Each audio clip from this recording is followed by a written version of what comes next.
A very good morning to one and all present here.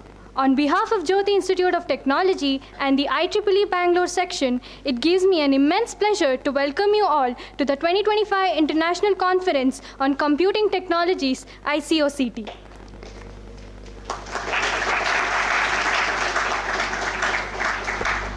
We shall now invoke the divine blessings of Goddess Saraswati, the embodiment of wisdom, learning and knowledge, which will be melodiously rendered by Ms. Sanjana and Ms. Vaishnavi.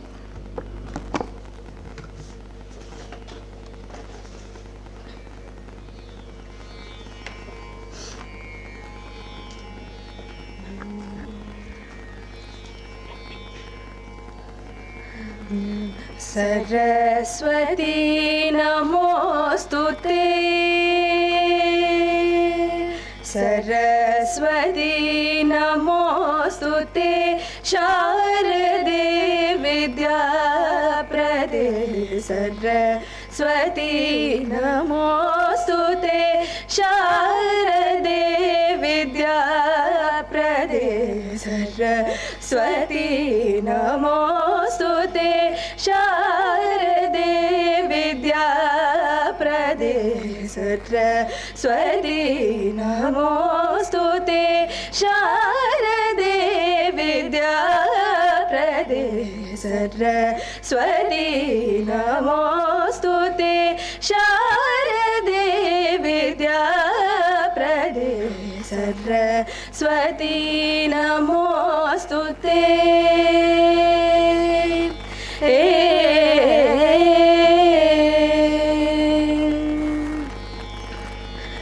Karadrita veena pustaka, Karadrita veena pustaka, Karadrita veena pustaka, Varamani mala alankrita, Karadrita veena pustaka, Varamani mala alankrita, Saraswati namostute, Sharade Vidya Prade, Saraswati namostute.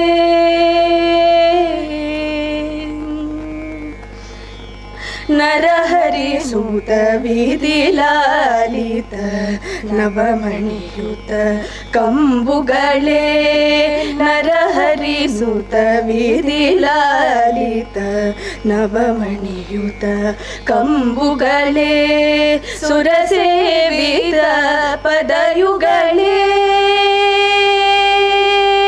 Surasevita Padayugale, Sudhakara Samadavale, Surasevita Padayugale, Sudhakara Samadavale, Saraswati namostute, Sharade Vidya Prade, Saraswati namostute.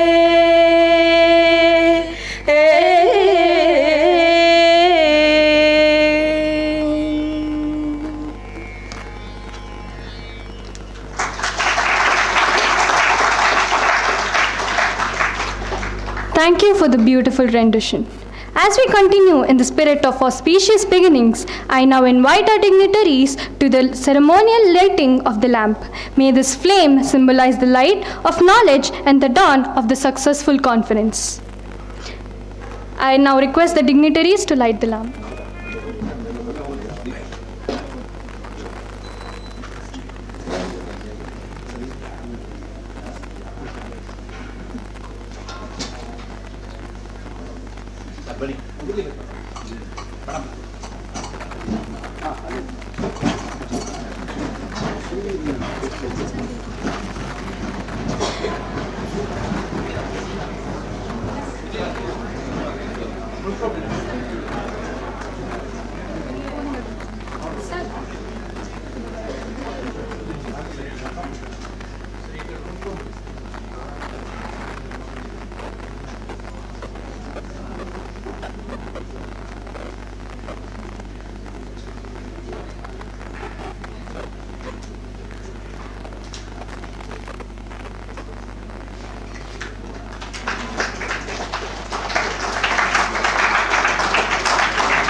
Thank you, esteemed guests, for gracing the moment.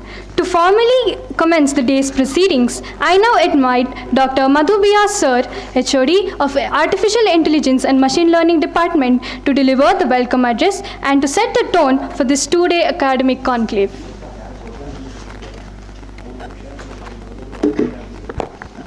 Good morning. I take this opportunity to welcome our chief guest of the day, Dr. Anil Kumar Ramshesh, a fellow of TE Connectivity. I request Narasimhan sir to hand over a bouquet to him.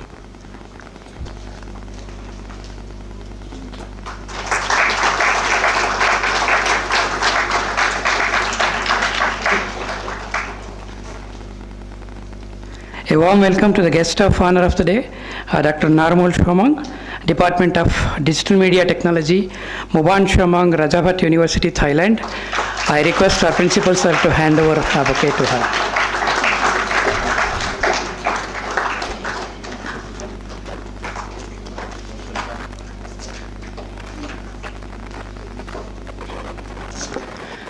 I welcome Dr. P. A. Murali, Administrator and CEO, Sharda Pitham Sringeri, in his absentia.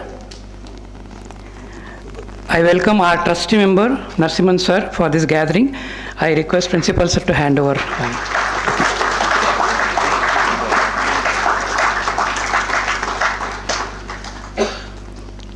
I also welcome our trustee member, Sita Mami, in her absentia to this gathering. I also welcome our trustee and director of CIRC, Dr. Krishna Venkatesh, to this conference. I request Mohan sir to hand over a bouquet to him.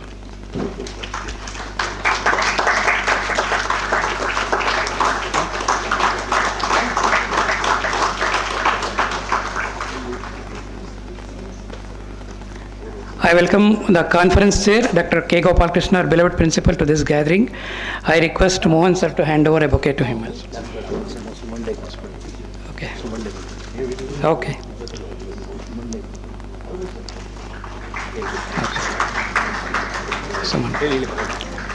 I welcome our keynote speaker of the day, Dr. Suman De, Product Manager, SAP Labs India Private Limited. I request Mohan sir. Okay. I request our principal to hand over a bouquet to him.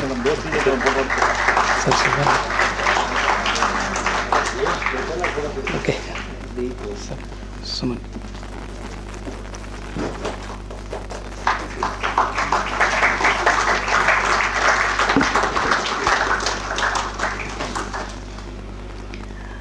I also welcome the conveners of the conference, Dr. C.V. Mohan, Vice Principal, Dr. Prabhanjan, Head CSC, and Dr. K. Chandrasekhar, Head ECE for this gathering. I also welcome Dr. Anant Prasad, Director AIC for this conference. I also welcome head HODs of all the departments, faculties of all the departments, organizers of all the departments and the conference. And lastly, I also welcome the participants who are the integral part of this conference to this gathering. Thank you.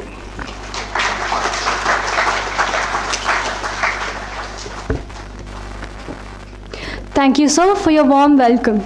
We now arrive at the moment of pride, the official release of the conference proceedings. I now kindly request all the dignitaries on the dais to jointly unveil the ICOCT 2025 proceedings.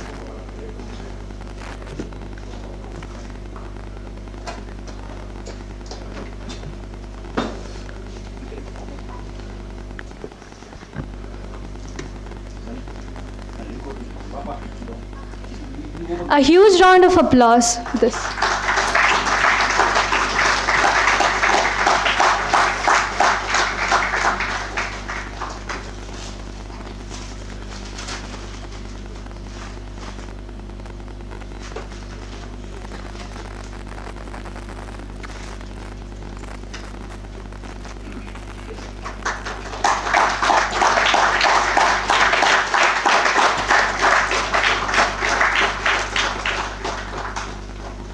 Thank you, esteemed dignitaries. I now invite the convener of ICOCT 2025, Dr. K. Chandrasekhar Sir, HOD of ECE Department, to present a brief overview of the conference objectives and highlights.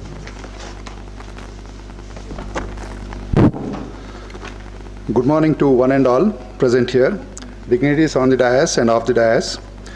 With the divine blessings of Jagadgurus of Sri Sringeri Sharda Peetam Sringeri, I offer my humble pranams and extend a warm welcome to each one of you to the 2025 International Conference on Computing Technologies. It is indeed a great privilege and a moment of pride to stand before this distinguished gathering of scholars, researchers, academicians, and thought leaders from across the globe. This conference is not merely an event, it is a celebration of knowledge, innovation, and collaboration in the ever-evolving in the field of computing technology. It serves me a platform to bring together brilliant minds to share ideas, spark discussions, and inspire progress in research and application. This year, we are delighted to share that the conference received an overpowering 2,330 article submissions, a clear reflection of the global academic community and enthusiasm. Let me take a proud moment to walk through some key statistics. 287 submissions were rejected due to plagiarism. 189 articles were declined as they were found to be out of the scope of the conference. 1,936 articles were rejected after undergoing the rigorous peer review process. After this meticulous selection, I am proud to announce that 265 high-quality articles have been accepted for presentation and publication. This extensive review process was made possible by the sincere efforts of our 495 experts reviewers whose dedication ensured the integrity and standards of the conference remained high.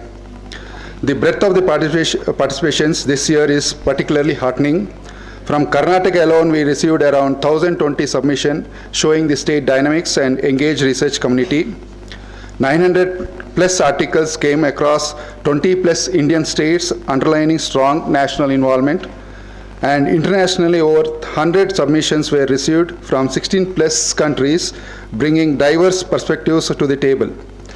This diversity enriches our discussion and ensure a more holistic exploration of contemporary computing challenges and solutions. As we bring the session over the coming days, I invite you to engage deeply, share freely, and learn generously. Let this conference serve as a source of inspiration and foundation for future collaboration. I extend my heartfelt gratitude to every author, reviewer, speaker, sponsors, volunteers, and delegates who has contributed in making this event a grand success.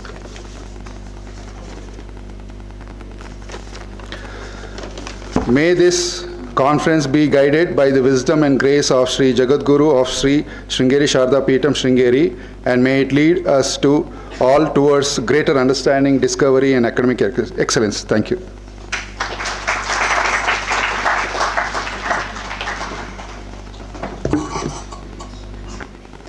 Thank you, sir, for outlining the visions for this prestigious event. It's my privilege to invite Mr. Srinidhi Kulkarni, sir, Assistant Professor in Department of Computer Science, and our conference coordinator to formally introduce our distinguished chief guest, Dr. Anil Kumar Ramshesh, sir.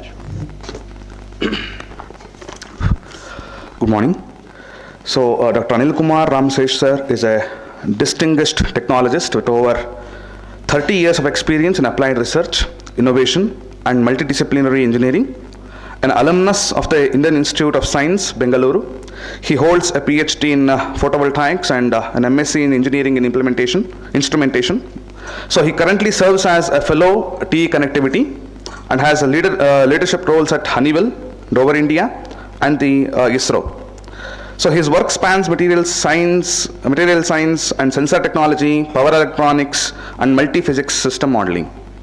Dr. Anil is a prolific innovator with over 30 plus disclosures, 15 plus published patents, and 8 granted patents. So he has co-authored a book on microgrids and published over 26 research papers internationally. So beyond industry, he actively engages with academia as a visiting faculty, academic council member, and a research mentor, helping bridge the gap between the technology development and education. His leadership has led to the establishment of co-creation labs, IP portfolios, and strategic university partnerships.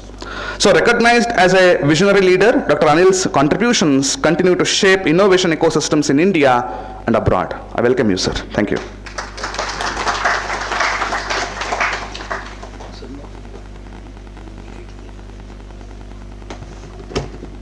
Thank you, sir, for the introduction. Now, I request the dignitaries on the dais to felicitate our distinguished chief guest as a token of respect and appreciation.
I now request our esteemed chief guest, Dr. Anil Kumar Ramshesh, sir, to deliver his address.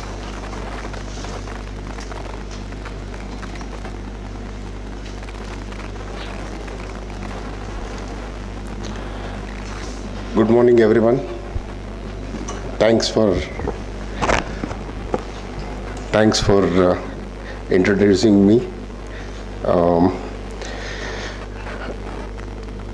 Dignitaries on the stage and dignitaries on the off stage, teachers, faculties, and participants, students.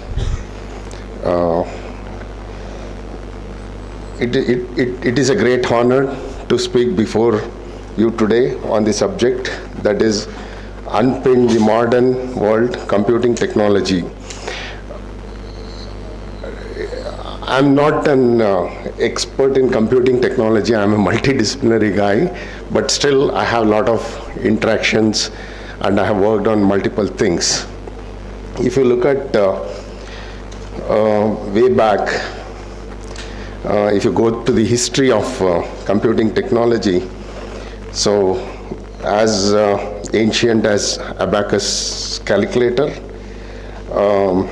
then there was a Charles Baggett's analytical engine, and later in 20th century, around 1945, there was a computer which was almost size of this room, and in 70s and 80s, IBM came out with a personal computer, and today, you know, it's a small chip. I was talking to my son who is doing his robotics. He has a Raspberry Pi chip which is so small, and it does have the capacity to do things that any laptop or a computer can do it. So it's really astonishing to know that what development has happened over a period of time. If you look at the core thing here is, first thing is hardware. Way back in I think it was in 2005 or 6, I think 6 it was. The first, today they call it AI, those days we used to call it as artificial neural network. And humidity sensor was developed with artificial intelligence or artificial neural network to increase the life. So the sensor was small, it was a die. But to do the computation, it was connected to a PC, which was quite big. So I was always wondering that such a nice technology is there to extend the life of humidity sensor. If I can put it into the sensor, it will be nice. Those days it was really tough to do that because of the hardware technology that was available. Well, we gave some samples to customers and they were very happy because we were able to extend the life. But not more than a decade or now, if you look at the technology has come to the thing what I was thinking other day, can that get into a sensor chip? Yes, it is there now and we can do that. Why is that? If you look at the core pillars of this modern computing technology, this hardware and infrastructure becomes very important. Most of you must be knowing that Moore's law. So I think that has been predicted and following, and that is in the life it is implemented. So now you could see that the size of the computational power of the hardware has drastically reduced. And the second one is on the software and operating system. So, which is the soul of the computer. Today there are a lot of open source, and there are cloud services available. Data storage is one of the key things. So when we do this computation, lot more data will be available, and we should have the ability to store it, retrieve it faster and analyze it, and then again restore the results.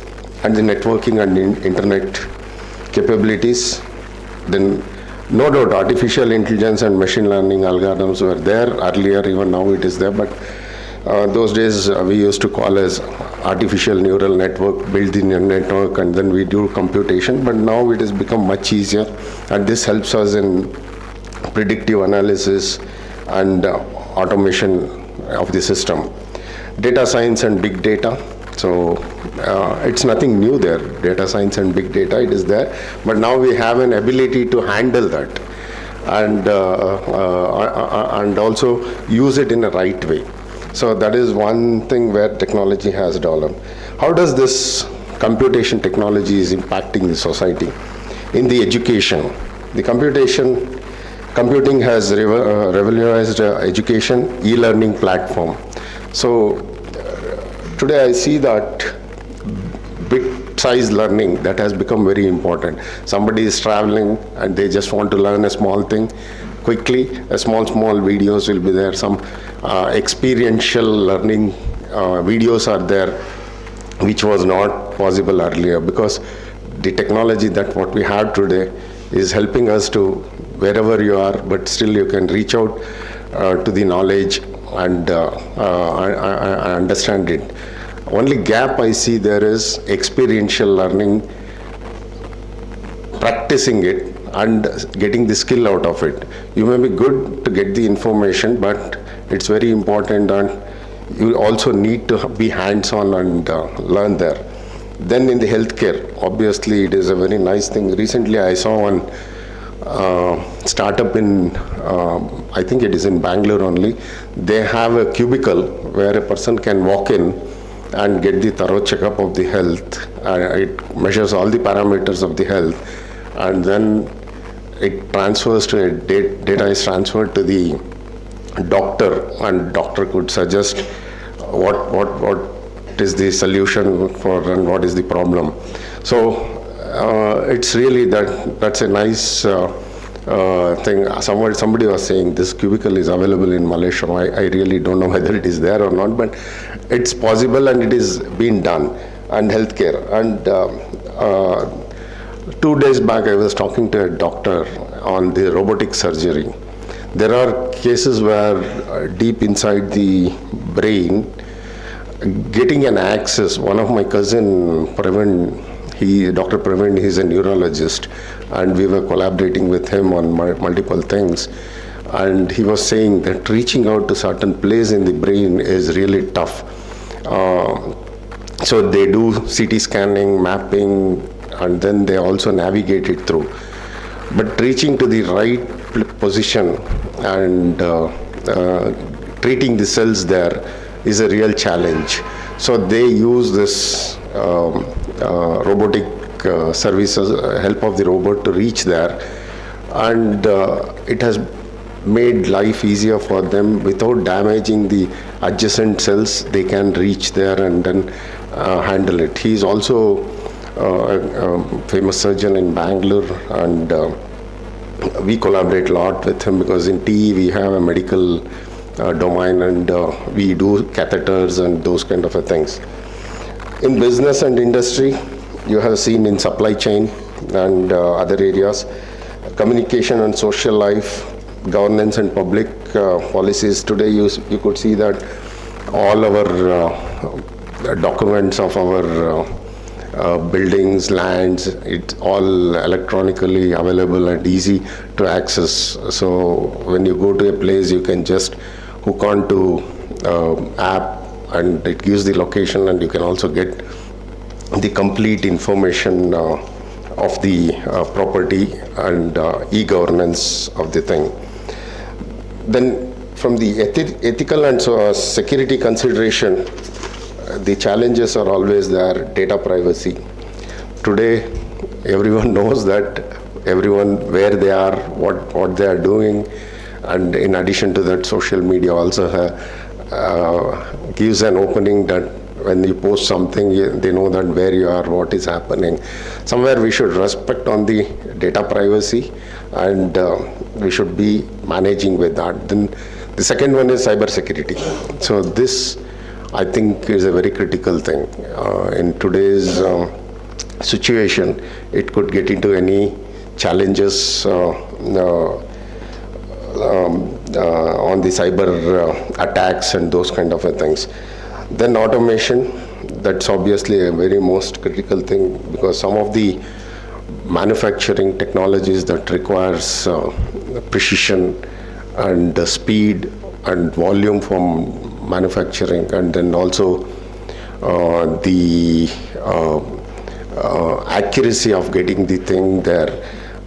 Let me take an example here. In our TE, we make a relays, and it's a very small miniature relays, and we need a precision automation equipments there. So then what are the futures in computing technology? You people may know that, and you are in academia more than in industry. You will be always aware of that quantum computing. quantum computing, today it is a buzzword and many people are working on it. I think it will be economically viable stuff in a short period. Edge computing and IoT. So edge computing, already it is there. We could see that on the sensors there is a processors and which can take a decision. You can do math on the sensors. So there are a lot of chips are available today and we can do. The other most important thing is human-computer interaction. When I say robotic surgery there, the doctor, when they do surgery, they were getting the feedback, natural feedback. But when you go with a robotic thing, they may not get the natural feedback and they may not know how much pressure they are putting and those kind of things. So haptics, we call it as haptics, that is one of the critical, and I see that is a very important area. And sustainable computing, so how to make it green computing thing. Here in this area, I think TE connectivity, we are working a lot. So one is on the high-speed data connectors. TE, we make connectors for different application. So connectivity solutions we provide. So one of our business that is data devices, we have high-speed connectors for computation and other thing. We are looking at around 220 gigabits per second sampling rate. So designing a connectors for those things are quite challenging. And also on consumption of energy in the data thing, and we also work on power and network, power and energy areas. We have different types of connectors for this thing. Then the ethical driven designs. So in the future must build not just on innovation but ethical foundation with emphasis on equality, privacy, transparency and accountability. So this is another area, a new area that would come in this thing. Looking at, we always say computation technology, we always say that data analytics, algorithm, high speed and those things. But when you look at from the real application perspective, we see that multidisciplinary areas that come into picture. So like example, if we are having a storage devices, lot of heat is being generated there. So cooling of that system is one of the areas. So thermal area, thermal heat transfer and those areas of it. I have seen that devices are in the water, dipped in the water to keep them cool and thing. Then physical security and safety of those devices. Then mechanical ruggedness. So it's not just about computation technology. I think associated many other areas are there. I think as a researchers you should also look into the other areas of physics that could enable the same thing. It could be a simple putting the things together and packaging. So manufacturing technology becomes very complex because of miniaturization and those kind of things. So with that,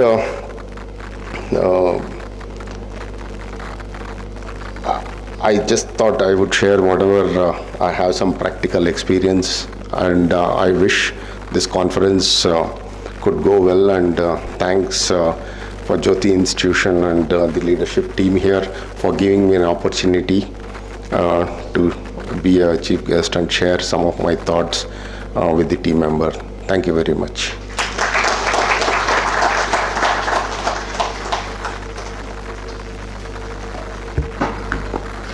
Thank you, sir, for your enlightening address and valuable perspectives. Next, I call upon Mr. Akhilesh Narayan, sir, Assistant Professor in Department of Computer Science and Training and Placement Director, to introduce our Honorable Guest of Honor, Dr. Narumal Shumang, ma'am.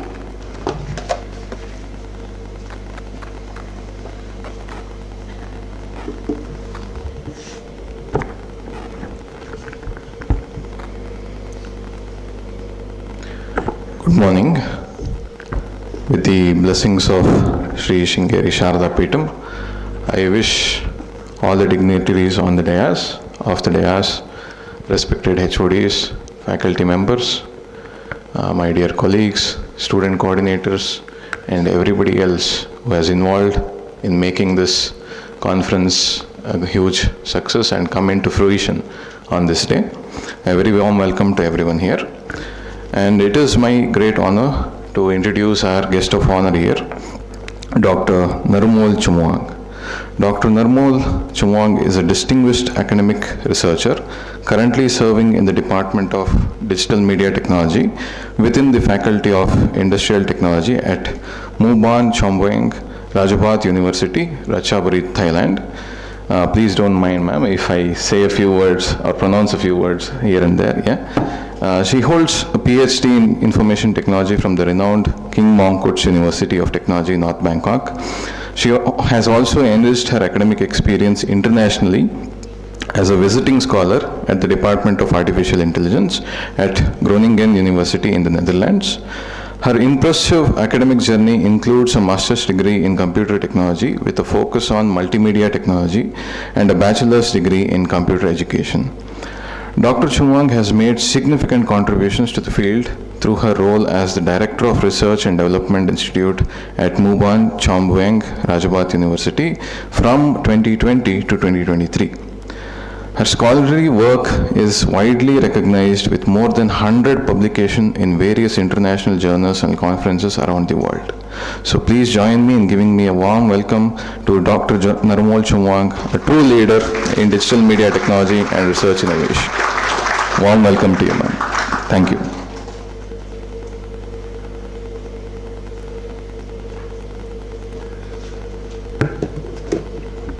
Thank you, sir. Now I request the dignitaries to felicitate ma'am as a token of our gratitude.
Thank you, esteemed guests. Now I call upon ma'am to share her few thoughts.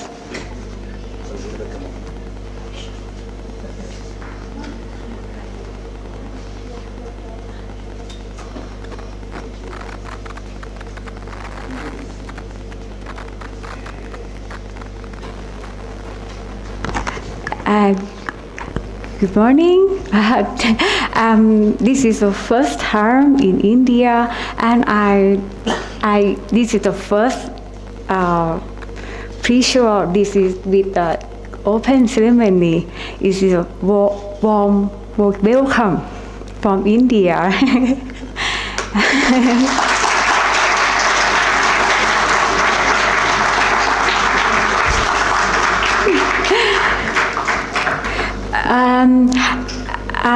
I am the lecturer in the Muban Chomboeng Ratchapat University. How far from Bangkok? About 2 hours. Yeah. And my student is the most of my student is teacher, right? And teacher is in the part of technology. Then I have to include the AI technology and IoT for them. So my research is focused on AI technology and apply with healthy or something or safety right. And I didn't prepare for talking about this one, and this is my heart from my feeling for today. Nice to, thank you so much.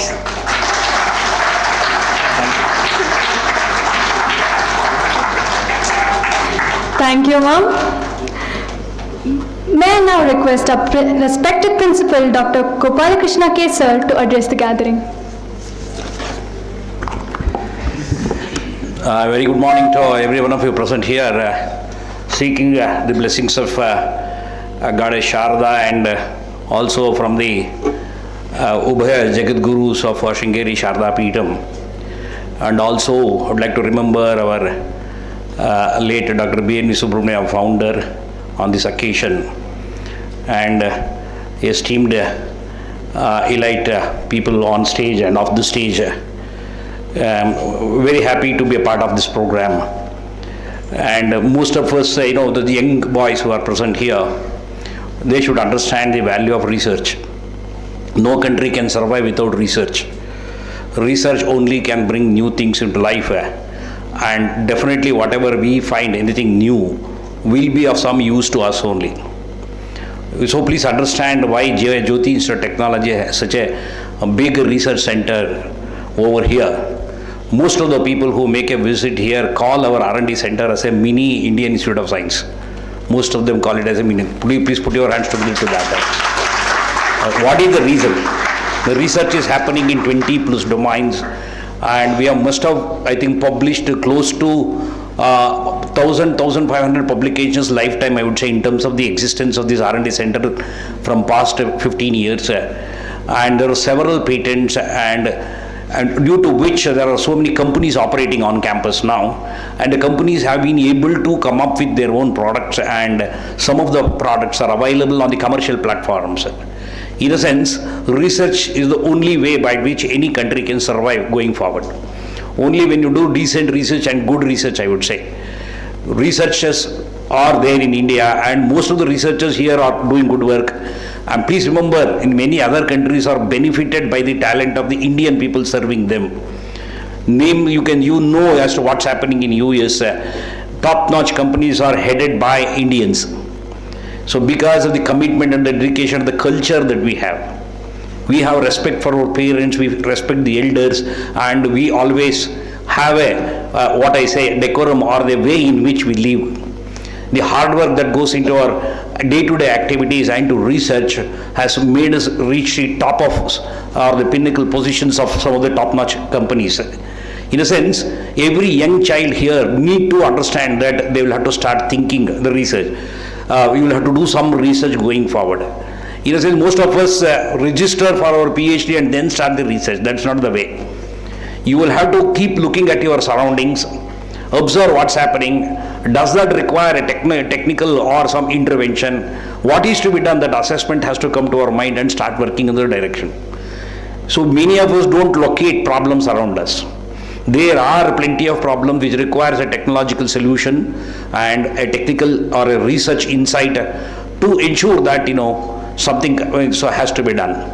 So every child here, please understand, if you really want to bag a good job going forward, you need to start thinking on the research lines. You need to start your project in the semester 3, and then when you reach the final year, you must have some product to showcase. All along you will be learning and you will be networking, and you will get to know how a product development can be done. Every student at the end of 4 years cannot become a graduate now. If they become a graduate, it will not support them. They need to become a professional moving out of the institution. Such of the children only get jobs now. Please remember, bulk placements have stopped, and any placement is possible for only children who have done some good, decent work during the stay in the institution, using every minute of their time on this campus for their own good, doing good projects through good research. And JIT has everything. Please note that, so if you want to do develop a product, we fund you. If you want to have a patent, we support you financially. If you want to have a copyright, we support you. And if you want to do extensive research, ours is the only institution blessed with an exquisite and exclusive R&D center on campus. No other college I can challenge in Bangalore and around having an exclusive R&D center like the one that we have on our campus. I think close to 300 to 400 children over 5 years have benefited from this. Some of them have made such wonderful publications, you don't imagine. They were able to outsmart IITians in the conference. I am not boasting myself. It is our students who have done that and were able to win laurels in the conferences. So, at the pinnacle of affairs, so we have a visionary like Dr. Krishna, who is looking after all this. He is the person behind all this and who envisioned this maybe 10 years back to have an R&D center at the UG level. Please go and visit many other colleges, you will see. No R&D facility virtually will not be a big room with a few people sitting there and might not have any equipments at all. We have vast range of equipments to do research. And every student here appeal to you, please make a visit to those labs. Be there, just talk to them and find out. And there are technological interventions required. And definitely if you work on that, and definitely you will become a name to reckon with in the technology domain.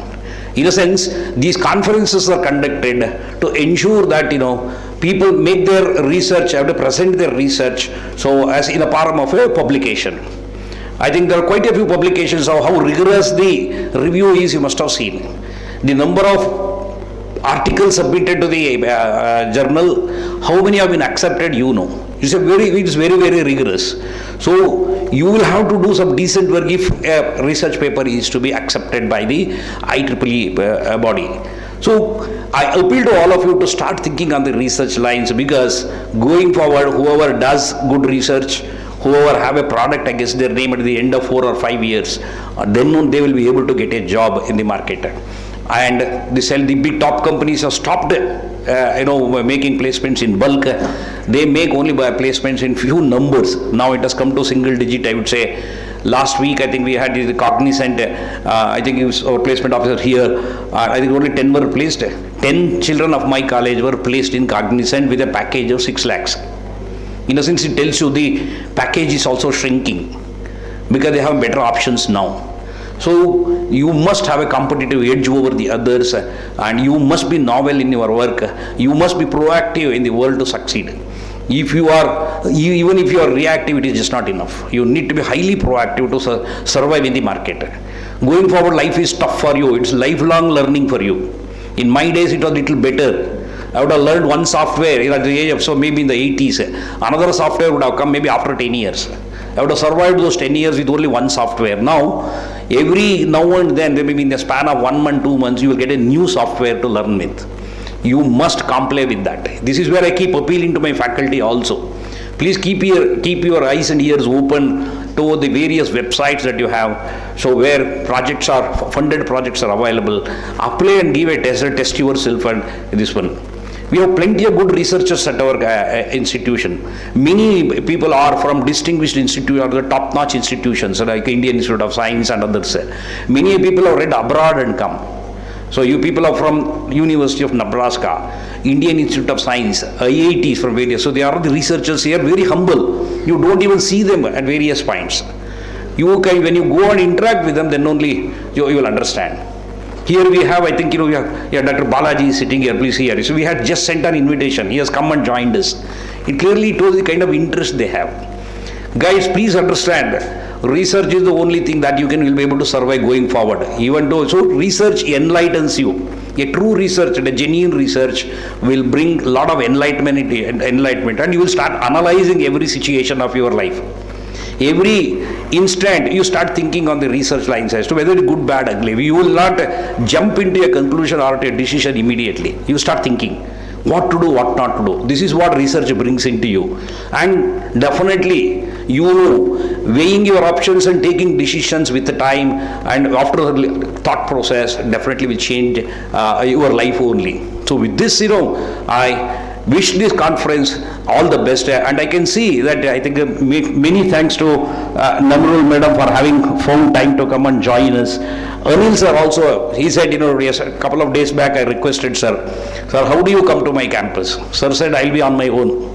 ನನ್ನ ಕಾರಲ್ಲಿ ಬರ್ತೀನಿ ರೀ, ಏನು ನೀವು ತಲೆ ಕೆಡ್ಸ್ಕೊಬೇಡಿ sir, ತಿಂಡಿಗೆ ಬನ್ನಿ sir ಅಂದೆ. ನಾನು ತಿಂಡಿ ತಿನ್ಕೊಂಬರ್ತೀನಪ್ಪ ಅಂದರು.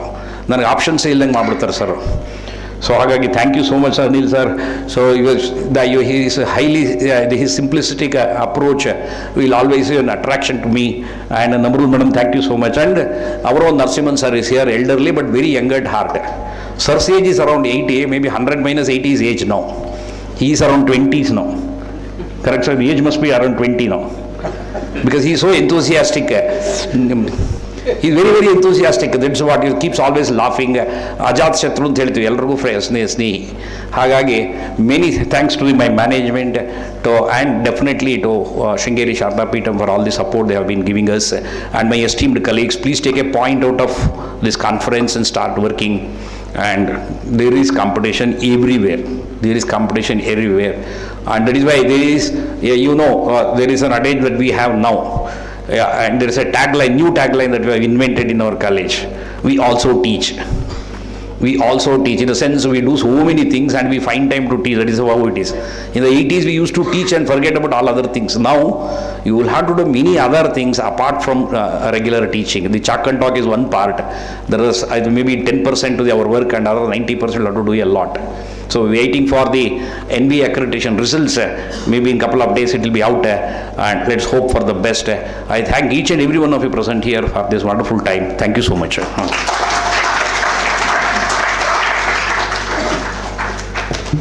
Thank you, sir, for your motivating words and continuing support for academic excellence. That's why we call him our dynamic principal.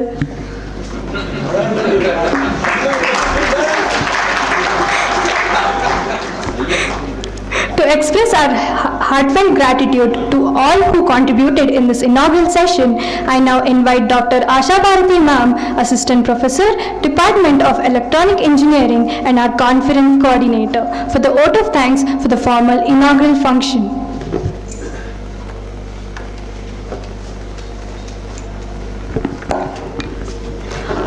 Good morning to all present here. Expressing gratitude is a small way to recognize the great efforts behind an event. Gratitude turns ordinary moments into blessings and makes sense of our past, brings peace for today and creates a vision for tomorrow. It's my great honor to propose the vote of thanks on behalf of the organizing committee, Jyothy Institute of Technology. Firstly, I extend my deepest gratitude to our chief guest, Dr. Anil Kumar Ramses, for joining us and delivering such an inspiring and thought-provoking inaugural address. Thank you, sir.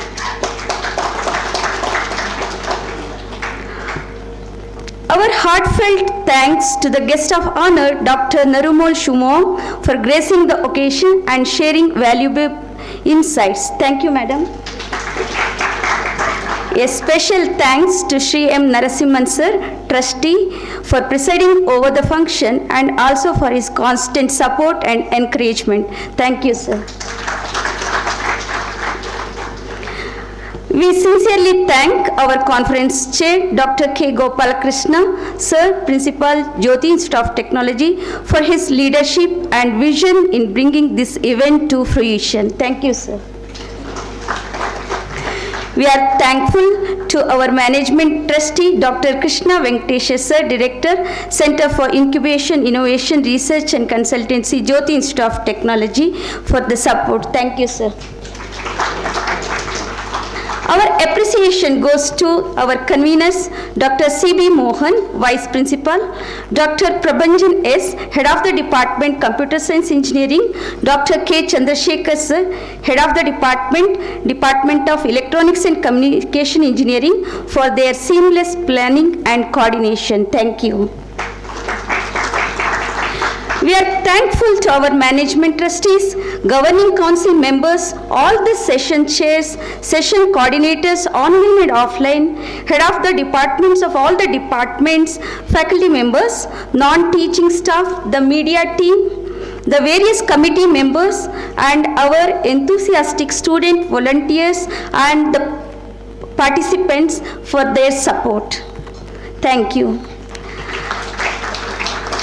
Least but not the last, our sincere thanks to IEEE Bangalore section, our technical co-sponsorer, for their support and collaboration. Thank you all once again, and we look forward to a successful and impactful conference ahead. Thank you one and all.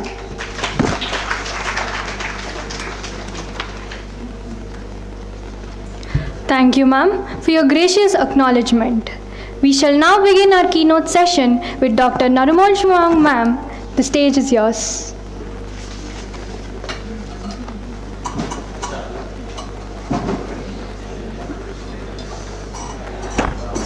I appeal to all of you to be seated, and I request all of you to stay back to listen to Madam.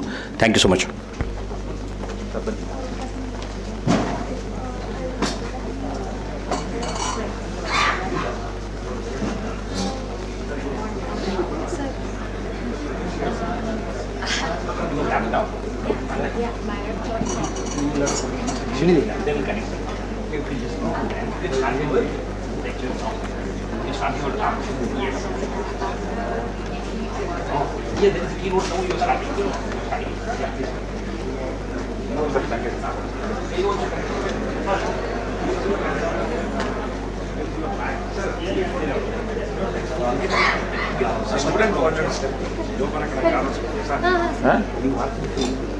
I want him to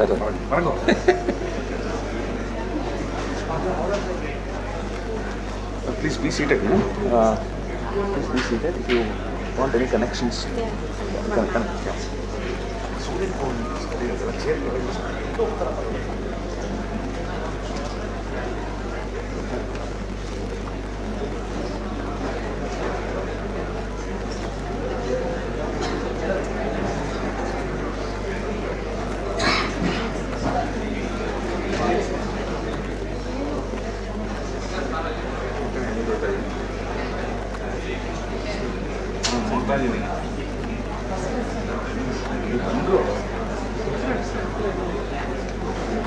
ಚೀರೆಲ್ಲ ಕೆಳಗಡೆ ಅಲ್ಲಿ ಎಲ್ಲಿ ಮೇರೂರೆಲ್ಲ ಎಲ್ಲಿ first year ಅವರೆಲ್ಲ ಎಲ್ಲಿ sir ಇಲ್ಲೇ ಎಲ್ಲ ಕೂತಿರ್ಬೇಕು. ಎಲ್ಲ ಇನ್ನೂ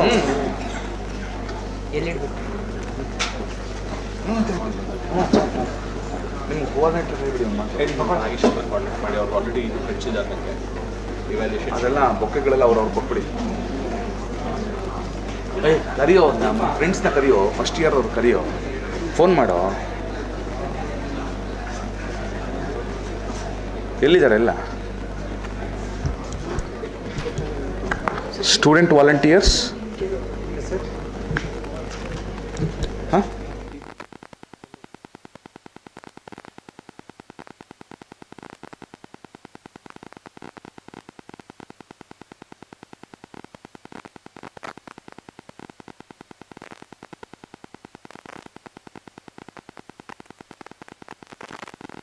I request all the faculty members, please stay back if you are free.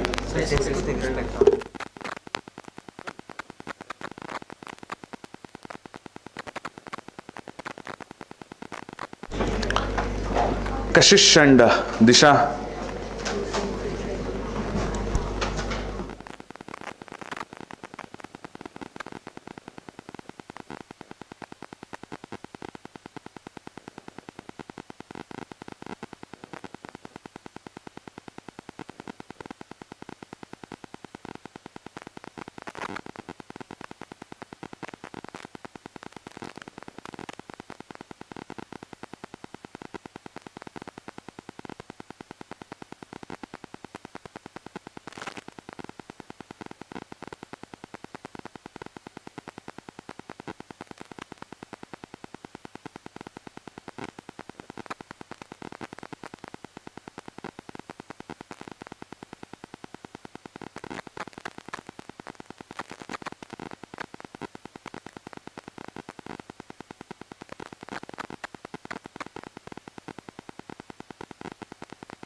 Okay, students are not allowed to go out.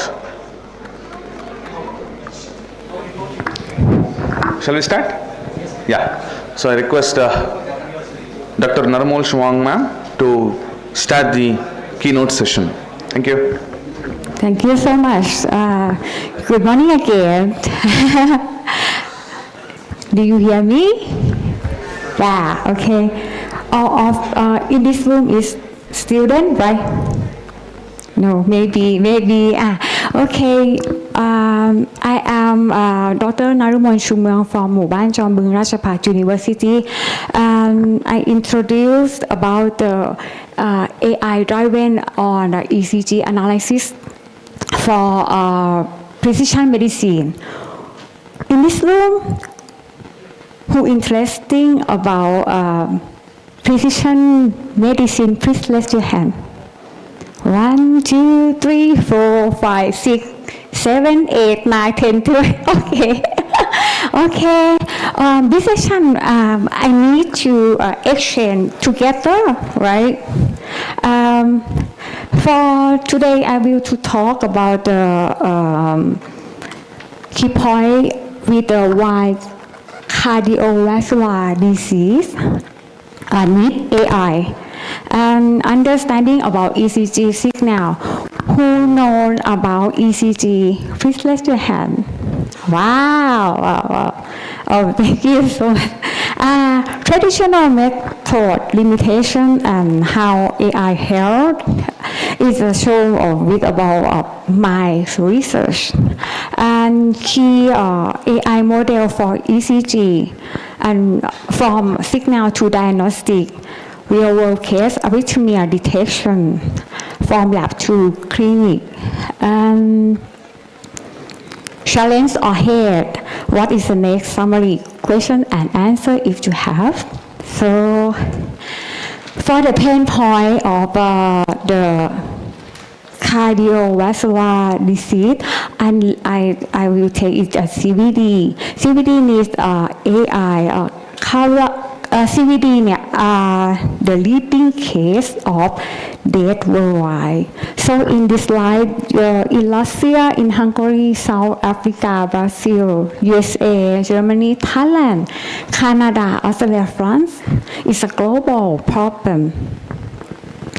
Early detection is essential to effective treatment. And so while yes, many traditional diagnostic approach like ECG interpretation or image can be slow, complex, and prone to human error. This limitation hinder timely intervention and make wide speed seeming difficult, especially in underserved regions.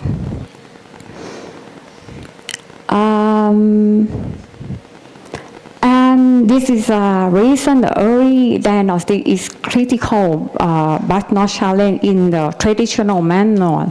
And essential ECG diagnostic tool is difficult to add.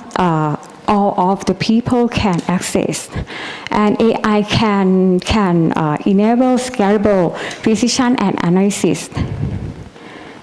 So ECG is a fundamental but a traditional in interpretation method, scale with scale and consistently. This is where AI offers transform potential.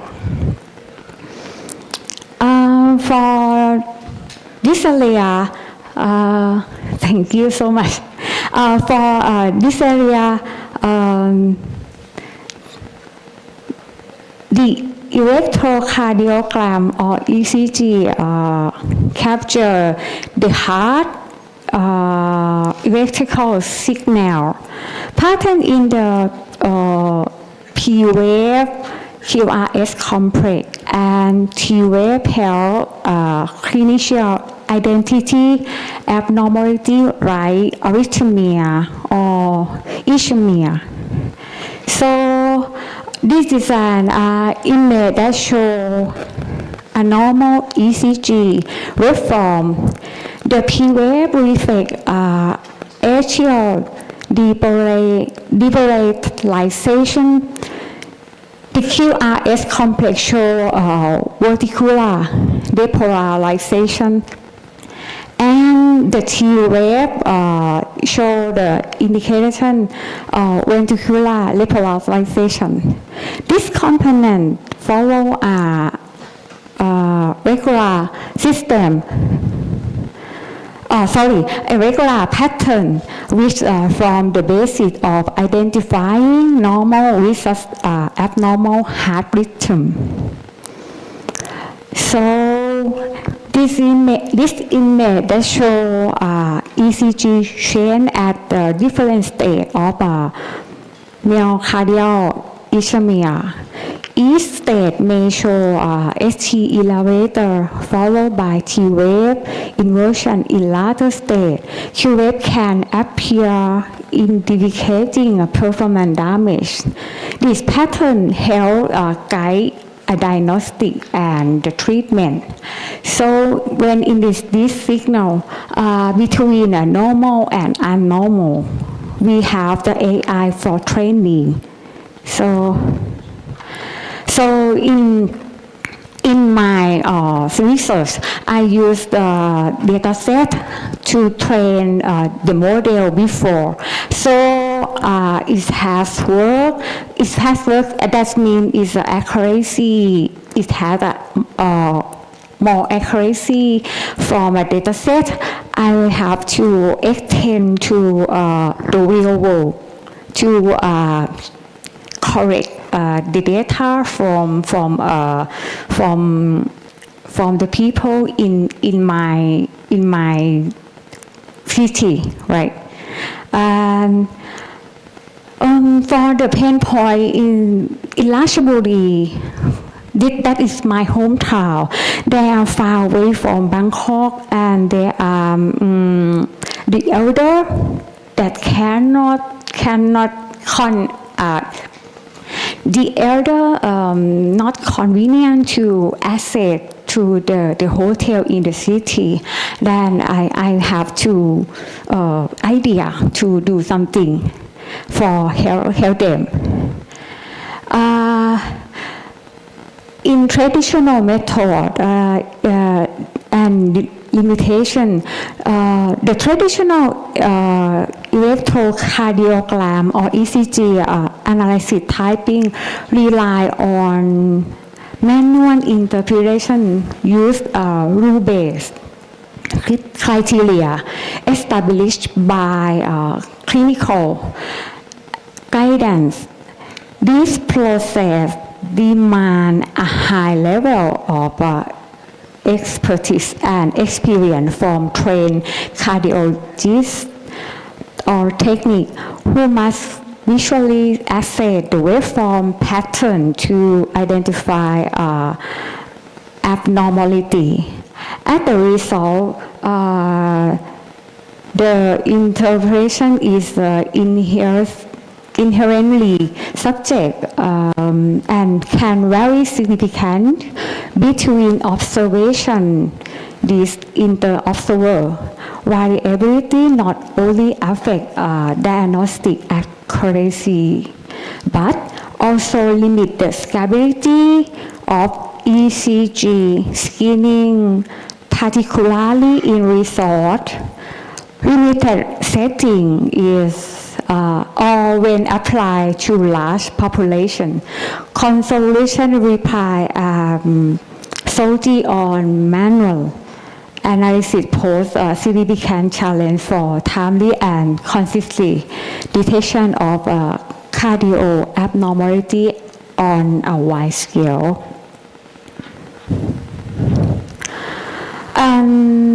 AI, particularly with machine learning and deep learning, learn for the thousands of the label ECG recording. It can uncover subtle patterns such as minute waveform deformation and that human experts might miss.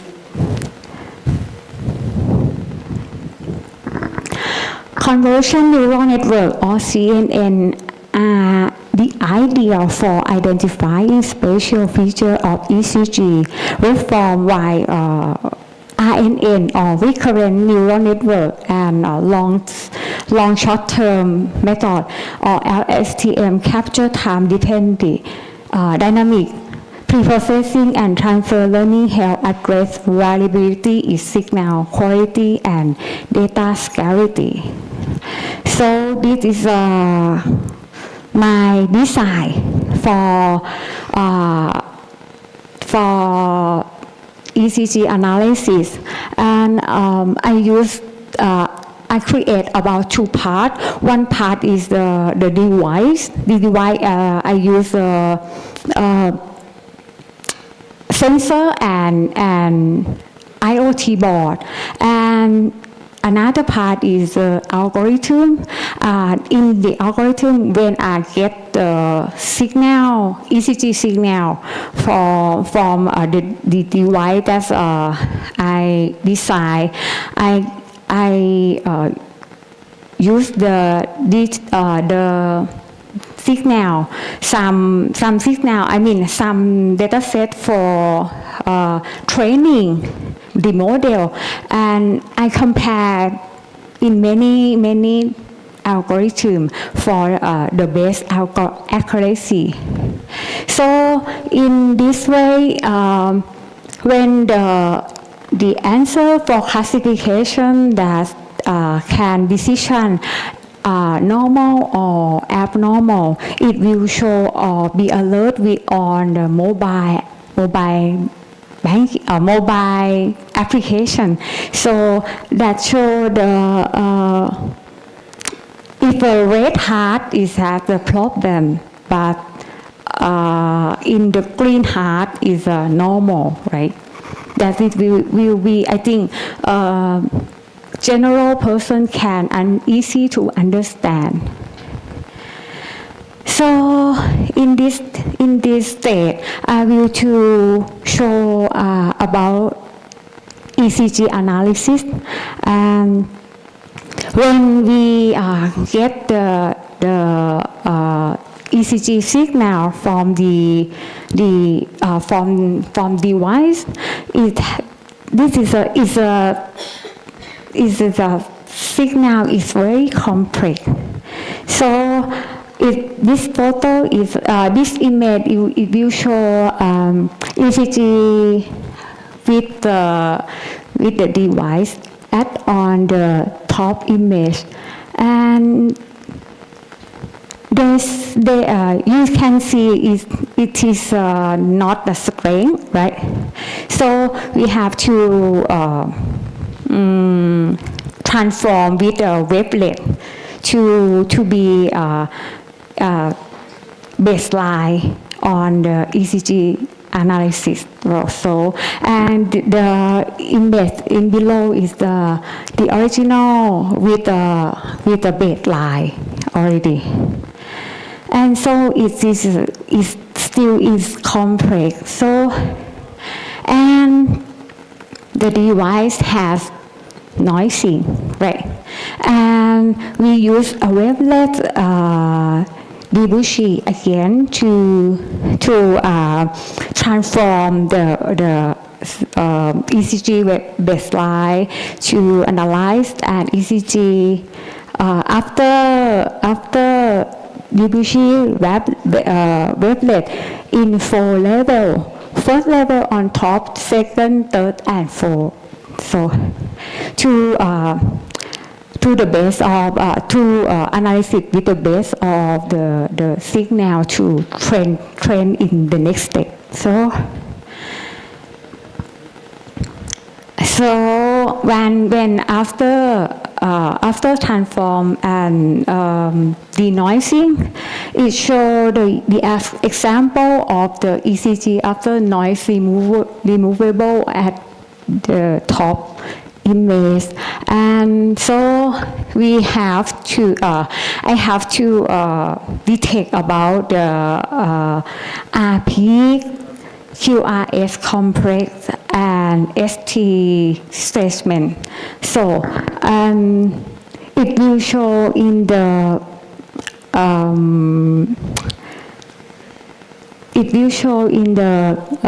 the graph that show in the value on the graph. So, and I will get the data that is the feature of this signal wave. So, in data acquisition, a robust of AI pipeline is ECG analysis. Start with acquiring high quality raw signal data, often from a clinical device or reliable sensor.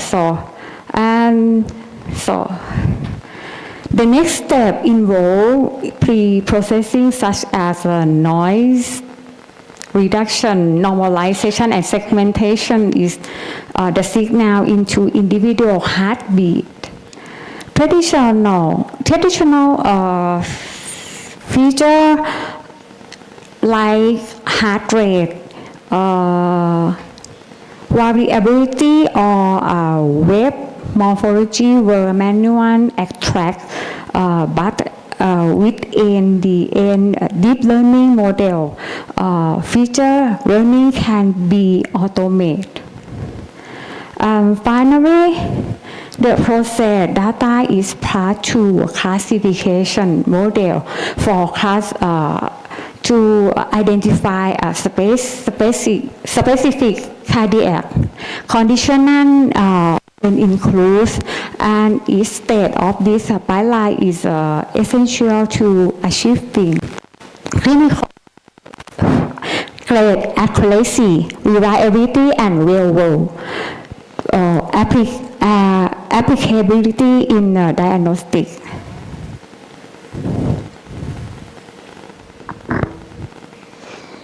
For the key case that highlight as the potential of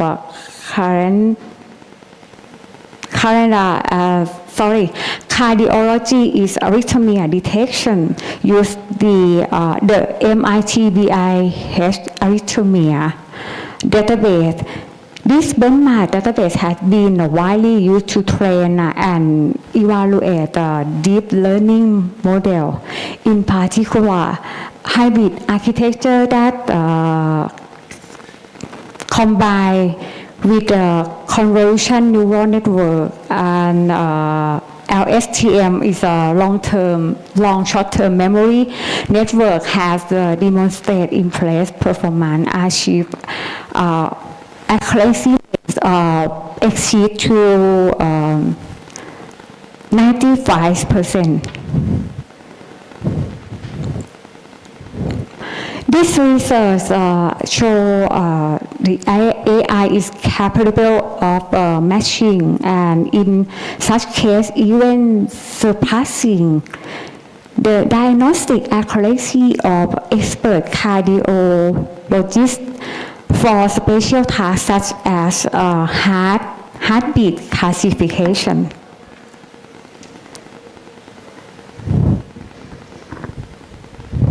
And these AI models are no longer confined to research laboratory. Today, they are being integrated into a reliable technology such as mobile, such as smartwatch and mobile ECG device, bringing diagnostic capability directly to the point of care. This chip enable real-time monitoring, early detection and abnormality, and timely clinical decision support, all while empowering patient and enhancing accessibility in both urban and remote healthcare settings.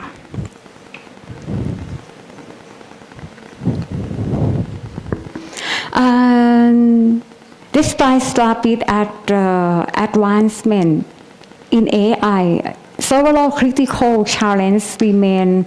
Data privacy is a major concern, especially when dealing with sensitive health information.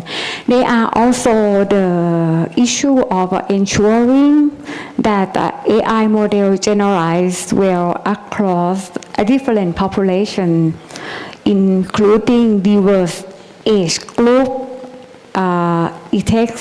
ethnicity, and clinical condition.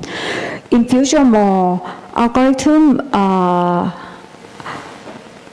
bias often root in unbalanced or non-representation data can lead to unequal care outcome.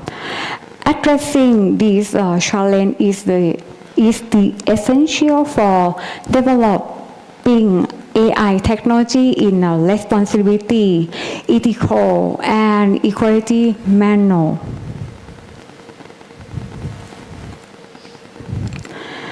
Looking ahead, several key trends are shaping the future of AI in cardiovascular or diagnosis or CVD. One is expandable AI, which aims to make algorithm decision transparent and understandable, helping to build trust among clinicians. Another is federated learning with Olo AI model to be trained across the decentralized data source with preserved patient privacy. Additionally, we are seeing a growing emphasis on integrating and ECG data with imaging and comprehensive and personalized diagnostic insight that is come to a multi-diagnostic, right?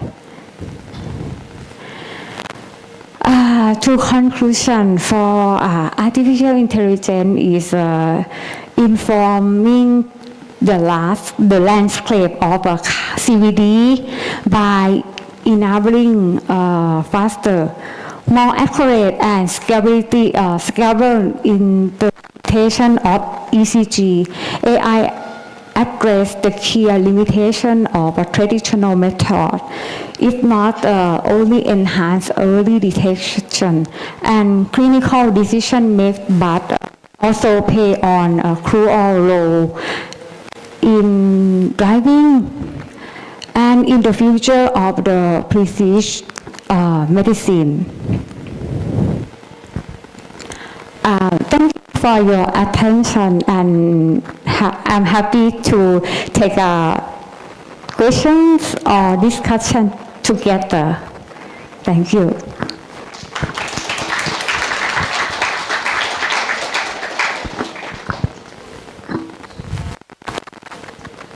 Any questions? Or maybe we can exchange about the experience.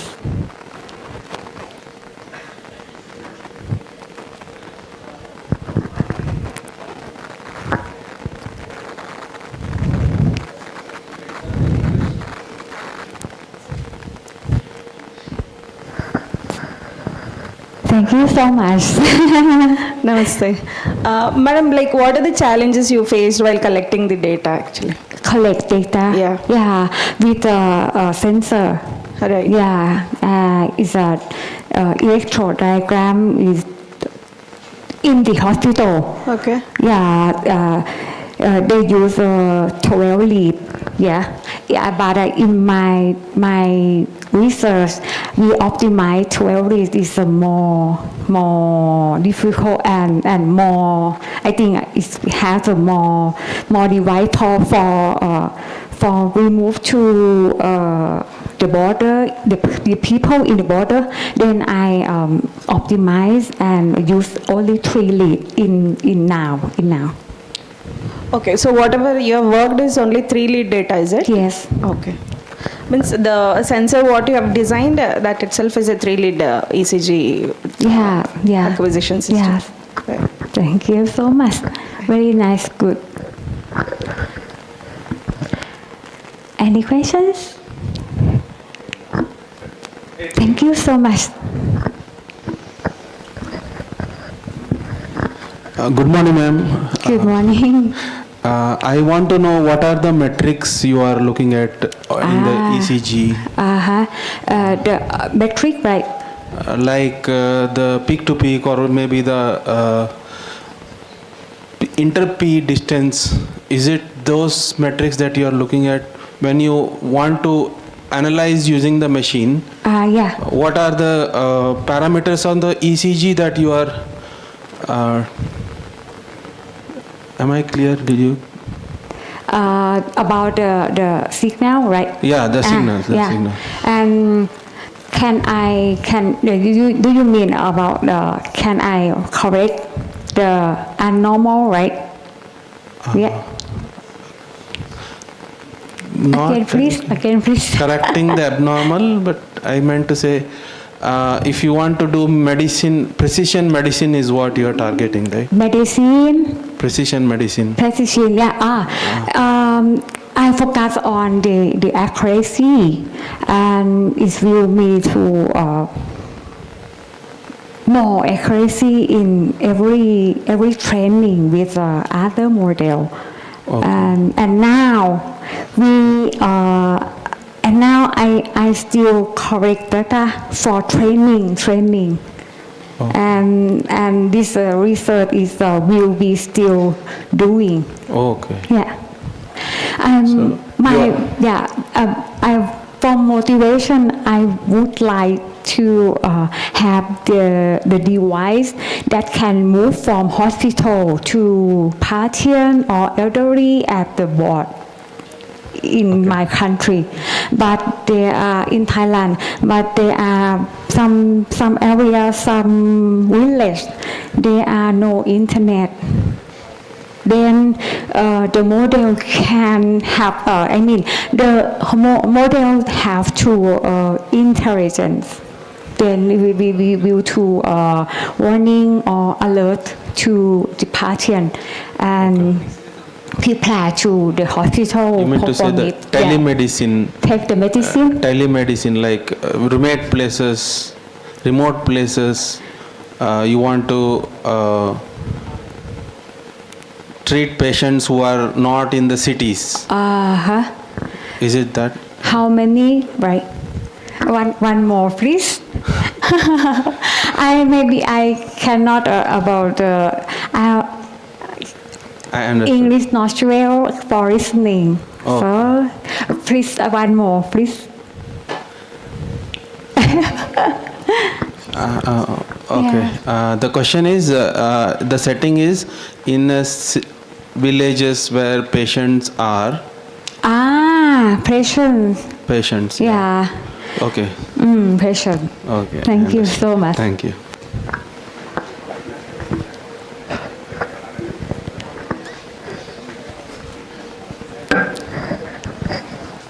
Any other questions? Anyone? Any questions?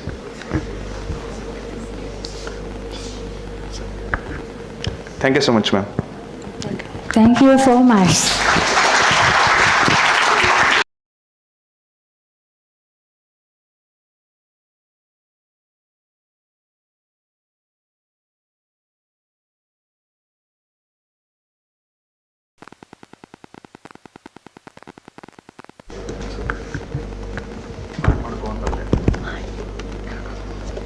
Thank you, ma'am. Now I call upon Mr. Srinidhi sir to introduce Mr. Suman De from SAP Labs India Private Limited.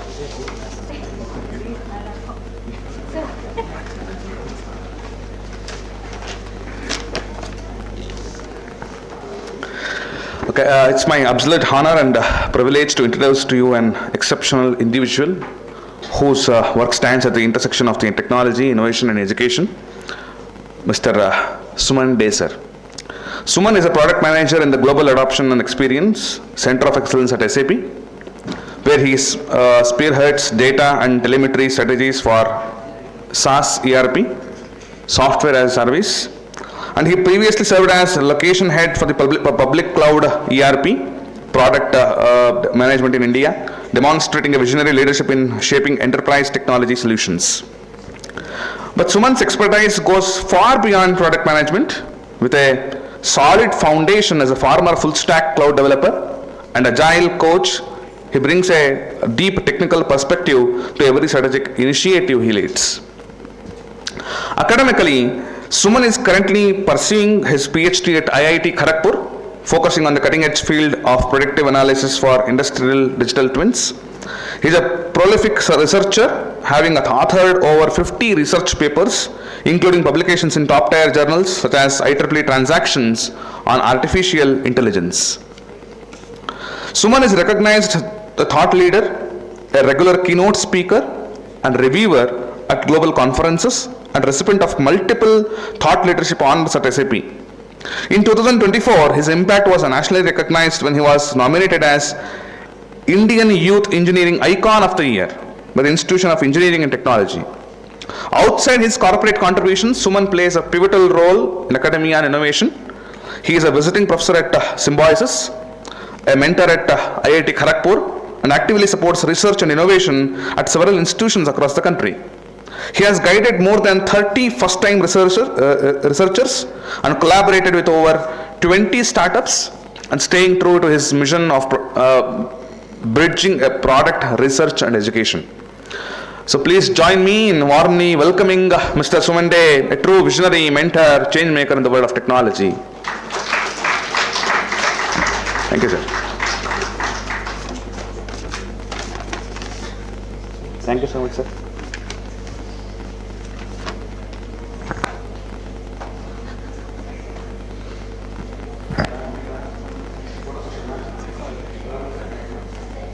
Hello ಎಲ್ಲರಿಗೂ ನಮಸ್ಕಾರ.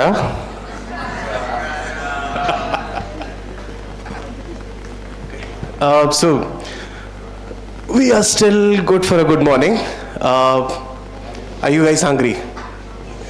Yes. Okay, so stay hungry, stay foolish. With that, I'll begin my part of the session, which is basically how do you get into research for industrial digital twins and focus on artificial intelligence. Okay, there was one term mentioned today by one of our speakers who mentioned about quantum computing, right? So there's quantum computing, there's edge computing, there's IoT, there's a lot of things happening around the planet. And I don't have to tell you which tool do you use for doing your assignments? Everybody says ChatGPT? Okay. DeepSeek, okay, good. So basically we are in a world which is changing faster. We are in a world where we are talking about technologies also for making our assignments getting done faster, right? Sir mentioned, your principal sir mentioned one very crucial thing. If you learned a software in 1980s, you could stay with that for 10 years. And that made sense. Today, it's not the case. Things change within a couple of years. But again, he might not have the resources that you guys have. Getting to know about a specific technology, you just have to go to YouTube and you can figure it out. Even ChatGPT in itself will give you options to get research gaps that nobody ever thought of. So with that, I'll pose a specific question to you. How many of you have a laptop? All of you? Is the laptop battery the same when you bought it? No? So it has gone down, right? So the charge is, which was supposed to be 6 hours in the initial days, now it is 2 hours. For some in your final years, it's like, I cannot even turn it on unless the plug is there, right? So we are talking about a crucial topic called remaining useful life. As in, how long does your laptop work without being charged again? Can we ensure that whatever the charge was when you bought it, is it the same even now? Can we influence it? Can we ensure that it stays longer?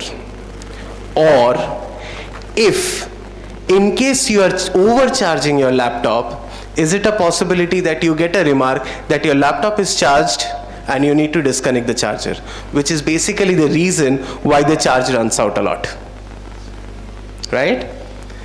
So you're not alone. Everybody is facing this problem. Now you might be wondering, why am I talking about this problem in a keynote for, what's the conference name? Computing Technologies. Why am I mentioning this?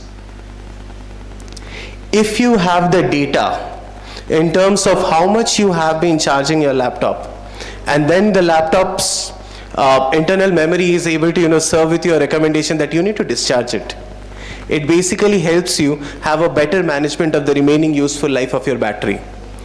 The background for this, predictive analytics. You're basically using data science to figure out whether to discharge, or in fact also figure out how long will a battery last. So these are pure applications which are very much applicable not for just your laptop but for your mobile devices. Now think about a manufacturing industry where a lot of things are getting manufactured. For example, your cars, laptops, bikes, whatever it may be. So how do you ensure that in an industrial setting, the capacity of the devices or the longevity of the devices are long? For example, if you're going for Indian Railways, how many of you suffer with Tatkal booking? Everyone, right? But the railway engines that we know of, they have a remaining useful life of 70 years. 70 years. So how do you ensure that whichever train we are traveling, and we had a very sad incident from an air flight yesterday, but we see the same for trains as well, the remaining useful life or the duration that we expect a train to run, a specific train to run, is 70 years. So how do we ensure that it actually goes in the right spirit for 70 years? So if we have the right data, we can ensure that every defect, every fault that a train might encounter over its 70 years journey is faster handled, better managed, and the right thing or the right precautions are taken place so that it doesn't get into a accidental situation, right? So similarly, even for the flights and trains and buses, these can be taken care, where you kind of control the remaining useful life using data science. Because you have prehistoric data, you can figure out when will it fail. For example, if you know how your laptop has been used or charged, you should be able to figure out how long the laptop battery is going to work. So this is an important aspect in terms of how we manage different devices, right? Now, what we are exactly talking about is nothing but Industry 4.0. And there are various aspects to it. For example, you all said you have a laptop, right? How did you go and buy your laptop? EMI. That was a good one. You didn't go to Dolby one day and got your sound system. You didn't go to Intel the other day and got your processing chip. You didn't go to Logitech and got your keyboard and stuffs like that, right? You went to a Lenovo or an HP or an Acer and then got your laptop in one place. But is it just one company which is manufacturing a laptop? There are different vendors which are involved. Now you cannot say that you have a Dolby digital sound system and all of a sudden HP says, I'm going to only cater to Dolby. It's not the case. A Lenovo also caters to Dolby, an HP also caters to Dolby, an Acer also caters to Dolby. So these are basically manufacturers which are coming together, sharing information with each other, right? So Lenovo's configuration might be different for Dolby's sound system, HP's might be different, and some rich kids in the house, Mac, well, they manufacture everything in-house, I guess. But what I'm trying to say is, you might have a lot of data generating for different manufacturers for one product, which is your laptop. So when there is a maintenance required, what do? Do you go to Dolby if your sound system is broken? You still go to Lenovo. but the data somewhere is shared between different manufacturers so that the entire process is smooth for a user like you. So Industry 4.0 has various aspects in terms of manufacturing. You have business networks, for example, the one I just mentioned, where you have a lot of manufacturers involved in the production of just one product. Similarly, you have IoT and connected devices. For example, our smartwatches, right? So you have information at your fingertips in terms of your heart rate, your oxygen levels, your sleeping cycle, so on and so forth. And finally, the topic that I want to focus on is digital twins, which is also my research area. Now, we talked about a lot of different types of data coming from health devices, coming from laptops, coming from, I don't know, even for patients and so on and so forth. Even we saw from ma'am about ECG devices.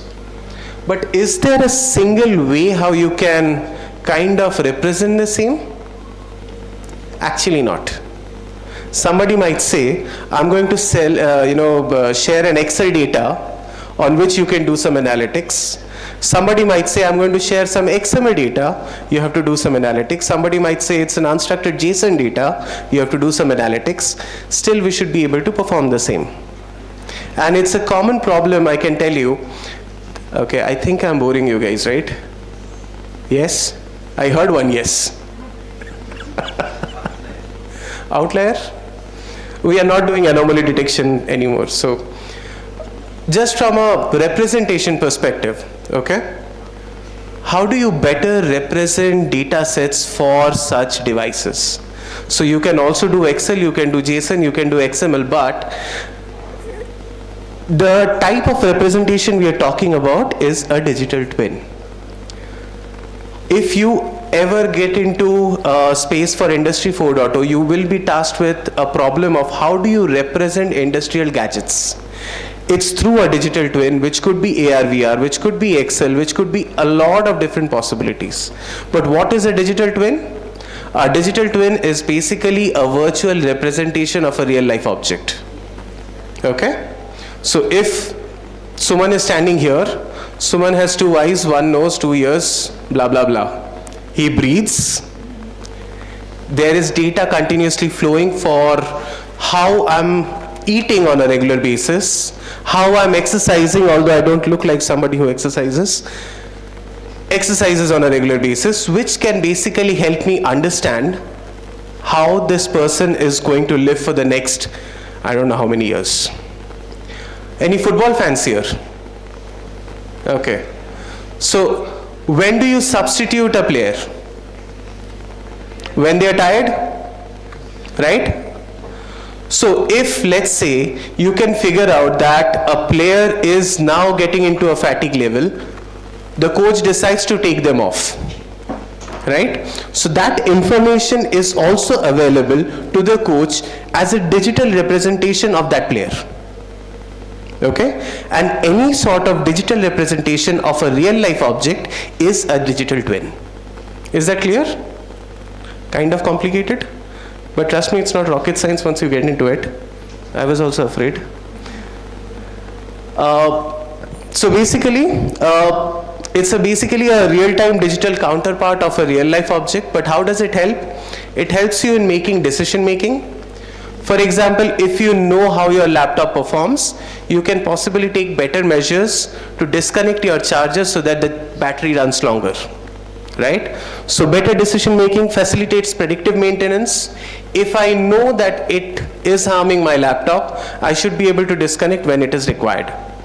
Similarly, for industrial factories and companies, they also have different requirements in terms of condition-based monitoring, which is to understand when a device might fail.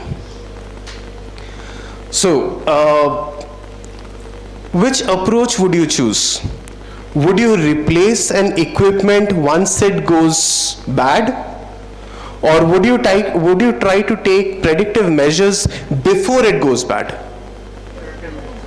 Right? Why? Because if all of a sudden your machine stops, your production stops, which is a loss for the organization.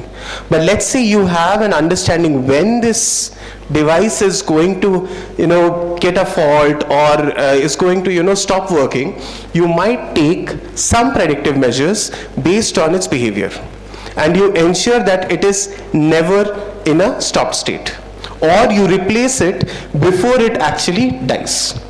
So predictive maintenance becomes an important part, and how do we do it? With real-time analytics. In the interest of time, I'll skip this, but more or less we have talked. So from an industrial digital twin perspective, I say there's Excel and all these things, but industrial digital twin is represented by something like this, which is called an asset administration shell. Oh my God, I'm boring you guys. Sorry for boring you. Anyways, so this is basically asset administration shell, which helps you understand about that device which is in green at the corner, talking about who's the manufacturer, when was it manufactured, which is the company, blah, blah, blah. It also should be able to take in time series analysis data as well. So if you want to use this for also representing how your laptop is working, how much charge is it got for the last 3 years, you can even use this format as well, and then take it forward for data analytics. So the unique aspects of this is you can focus on the industrial nature of the device. So for example, if you have a laptop, you can have some modules designed for laptops in the first place. If you have, let's say, a mobile, you can design your subclasses and modules based on your mobile devices. So this basically becomes a very important aspect in terms of how we use industrial digital twins and perform analytics on top of it. Okay? As I gave you the example, it's not just about one company that is manufacturing your laptop. They have a set of manufacturers which are working towards it. So within a particular device, if you can actually distribute and divide different manufacturers' data, it becomes useful for doing analytics to the granular level possible. So we are not just talking about your battery, maybe your sound system, maybe a microprocessor chip, maybe at the smallest granular level available for any equipment, even in a large industry setup. Okay, so it's not just the laptop example. You all have bikes. You didn't go to MRF one day, got your tire, and second day you got your handle, and third day you got horn, right? You went to your KTM or Royal Enfield or whichever bike you have, and you got it together. So the same example applies for such industries as well. Okay, so in terms of data representation, if you are considering industrial digital twins, asset administration shell actually provides a good base for doing data analytics. Will not waste much time here. There are different types of digital twins available. For example, you have asset twins, which combines multiple component twins. For example, you break down a larger product into smaller pieces and then do analytics on top of it. You have, for example, motors, sensors, control units, which basically make up the larger device. So if you can control your predictive analytics at that level, it becomes much more useful for you to better maintain your product, right? Similarly, there's something called digital thread. There's hybrid twins, so you can, it's not just about a product, but also processes. So in larger organizations, we try to replicate how a certain process is running and then do different types of analytics. For example, even in software development, you have something called Scrum, right? So within Scrum as well, how will a project run could also be determined as a process and a digital twin. It doesn't really have to be a real life object. It could be a real life process as well. So similarly, it becomes very important for us to use this data and then do analytics on top of it. We'll skip this in the interest of time. This is one thing that we talked about, the life cycle data. So how do you control and ensure that your battery capacity stays longer? How many of you are into data science now? No? AI. Okay, data science is an old term, I guess, prehistoric term. AI, artificial intelligence. How many of you are into that? No? Okay, some small hands there. Good. So, if you are into AI, you must be learning about regression, classification, so on and so forth. So basically, if you know what to use where, you should be able to use classification for figuring out, is it a specific type of error, if it needs any specific measures to be done, and at the same time you can use regression for predicting the remaining useful life. So this is how you basically use different aspects of AI data science for manufacturing. Okay? There's one more thing on performance modeling, usage patterns. Usage patterns is a very interesting topic. So whatever I'm talking about until now is part of my research at IIT Kharagpur. But what I do for my regular job is something else. So I'll deviate a bit in order to talk about that. How many of you get notifications once you enter a mall suggesting that there is a sale happening 50% in so-and-so shop? You do get that, right? So somebody knows that you have entered the vicinity and I need to give them that discount. If you are trying to buy shoes in Amazon, the next time you get into a news channel or any other websites, you get a notification about different shoes being available, not in Amazon, but in Flipkart. Customer relationship management. So what I do as part of my job is, we try to understand how our customers are using our products and if they are happy about it, and don't give discounts, but to better, give them suggestions that, this is something that is not being used. So you can use it. And in our case, it's a bit different. They have already bought it. They just don't know they have bought it, which becomes a major problem for big corporations. So what happens is, for example, you all use Excel. How many of you really use Excel to its full potential? But you might have a Microsoft 365 license and somebody is paying for that license, maybe your college, tomorrow your company, and you're not fully utilizing what you already have. Same problem for us as well.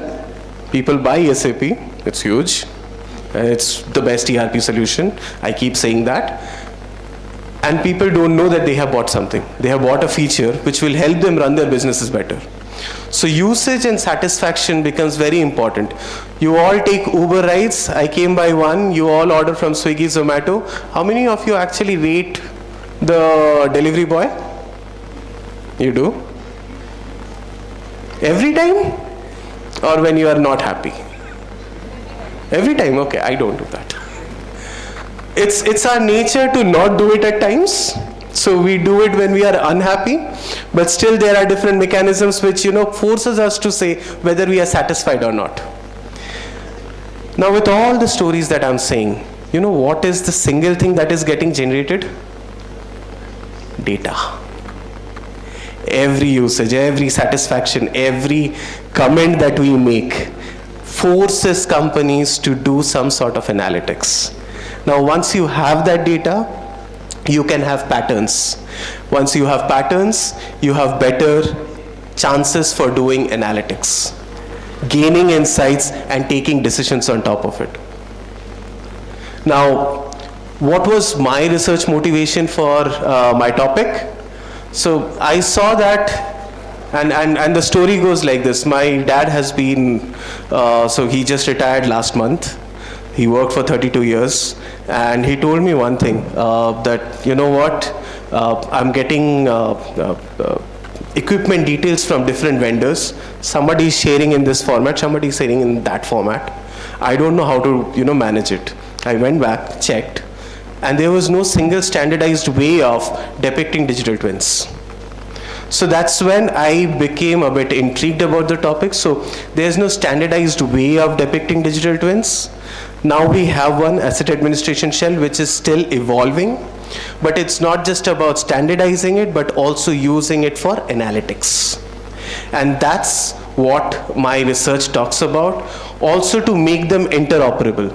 For example, somebody might share data in JSON, somebody might share a file in Excel. I should still be able to understand what is the product about.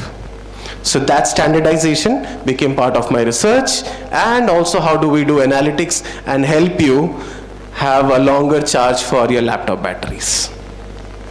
So these are the few things that I'm catering to as part of my research. So Gen AI, if I am not writing, I'm a dinosaur. So I wrote it, although I'm not using it that much.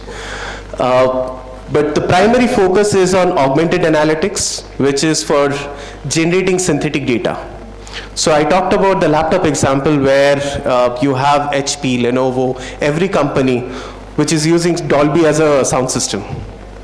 So if they are using Dolby as a sound system, all of them needs to share data with Dolby, or Dolby needs to share their data with all of them. So if there is a need for sharing a third-party data with the vendor, I might not be comfortable. But I'll be comfortable in sharing fake data which looks like real data. So in such examples, generating synthetic data closer to real data becomes really important. We build softwares sometimes without having customers as well. Okay? So if we don't have a customer, whose data are we testing the new software with? So you need duplicate data, synthetic data, which is closer to real data, so that when the customer comes, we shouldn't be able to say, you know what, your budget or your daily transactions was $1 million, we were testing with 1 rupee. Prototype, but with closer to the actual data. So generating data becomes really important, and these are two very small examples that I can talk of. There are multiple reasons why we need synthetic data for different purposes. So that was one paper, and Sir mentioned about one of the publications in Thai. So this was the publication that he talked about. And there's more on the remaining useful life for increasing your laptop batteries, but I didn't talk about laptop. It's mostly the industrial equipments and devices that we have. So that's on predictive maintenance. And one request to all of you, don't just learn AI, but try to solve open problems with it. That would be the request from my end. So I was interacting with one professor from MIT recently, and he used the term SQ obfuscation by the glimpse and glads of AI, which means we are actually surrounded by a lot of AI, and what he meant was stop complicating things because there's AI out there. So try and keep it simple. It's not just about learning. For example, I talked about regression. That helps you figure out the remaining useful life. If you want to set up alarms or warnings, that is through classification. So if you're learning these terms in terms of artificial intelligence, try and understand why and where they can be used. This was one more research, which was basically decentralized analytics. So I mentioned about the laptop and sound system. So how do we use the asset administration shell to basically divide a system into smaller chunks or smaller twins, and then do further research on top of it? Won't bore you with this. And finally, as I mentioned, how do you use regression, classification, and whatever you're learning to integrate with digital twin research? So this is something that I performed as part of the research. Some results.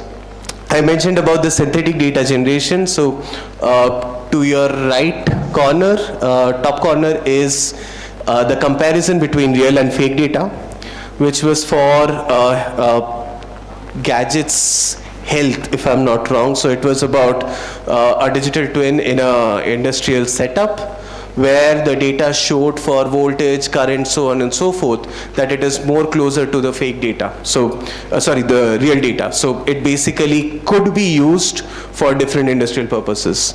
Second, this is the other one I was talking about in terms of your battery life or capacity, so on and so forth, where we did comparison between regression models and classification models, which one can be used by a decentralized analytics for digital twins. So these are some results results we saw, and in terms of the comparison, polynomial regression was good, but again, it depends on which type of data set we are using. And at the same time, for classification, it was do research, work on topics, but understand that a ChatGPT became more important to you than a metaverse because you needed it. Try and figure out what is needed, work on it. Definitely there will be some aspect of research that will help you. So just don't learn about AI or Gen AI or agentic AI, whatever is coming your way. You don't have to think about quantum computing, Heisenberg's principle, Schrödinger's cat, doesn't matter. As long as it gives value to people, try and work on a research. I'm pretty sure by the time you finish your 4th years, you will have something very important to start. Not just another job, but maybe a venture of your own. With that, I close my talk, and if you want to connect with me, please feel free to connect, and I'm open for questions.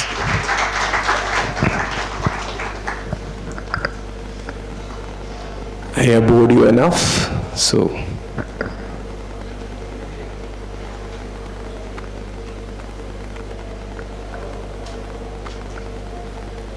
Okay, I can see that the questions might come later with the scanning, which is also fine.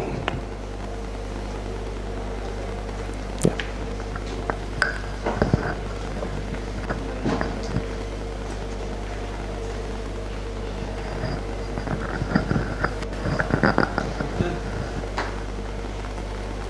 With the digital twin that you said about, I am curious to know, the digital twin is the data that you have in the cloud, probably. This is what I think it is.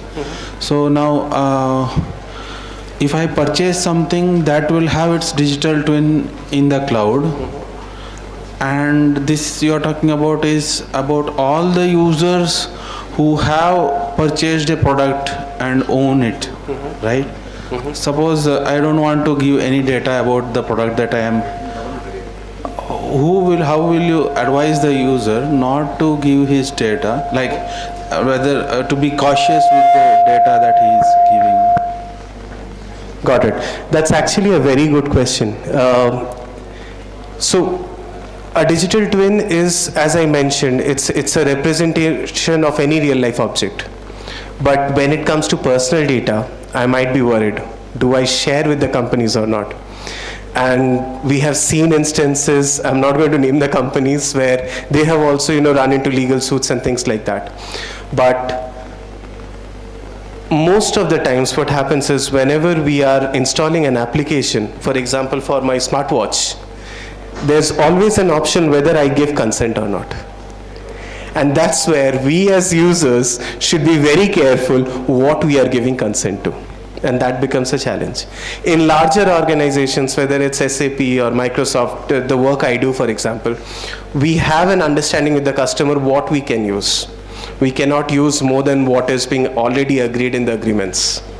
But for B2C applications, for example, our health device, our laptops, our phones, or even our Google Chrome browsers, the cache that is being stored, somewhere, someday, somebody has taken consent from you and we didn't even realize.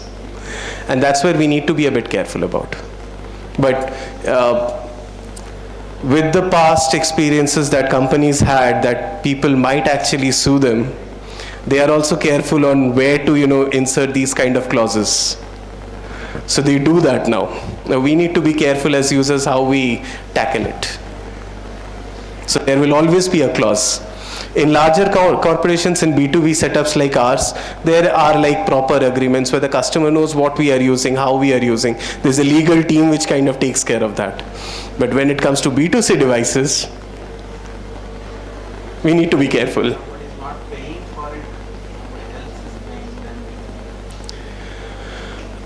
Depends. For example, I have seen, I subscribe to one membership, and the details I gave was a new email ID because my actual Gmail's mail ID was full. So nobody was supposed to have this email ID, and few days later, I get a call from SBI and a mail in that particular mail that are you looking for personal loans? Am I supposed to control that? I don't know, because I never shared this email with anybody else. So somebody shared my email ID with SBI, although I never signed up for it. Somewhere if I have the time, I'll probably raise an issue, RTI, blah, blah, blah, get something done, waste my time in court. But I'm like, it's okay, I need to just block it. So people are also aware that it's a spam, they can block us, and nothing happens. But the queries that you're mentioning are really, really serious. And it happens. And this is the closest example I can think of already. So, third party can get the data which we never agreed to share in the first place. Again, analytics. And the offer that SBI gave me was also very interesting. I was looking for something like that. I was looking for something like that, which probably I never mentioned. Somebody looked at my usage, behavior, whatever, and they suggested exactly the same thing. And I was tempted for a moment. How? So we cannot really control where our data is growing, and we need to be careful. That's the only suggestion I have. Any other questions? Yes. So, okay. Okay. Okay. So there's one question, I guess, there. You had? Gohan? Yeah. Please introduce yourself. Hi sir, I am myself Guhan Balchandran from Amrita, Coimbatore. So yeah, my question is like basically simple question. It's like No, I just have a doubt. Keep the mic nearer to you. And which university you are from? You are from which university? Amrita University. Amrita Coimbatore. University.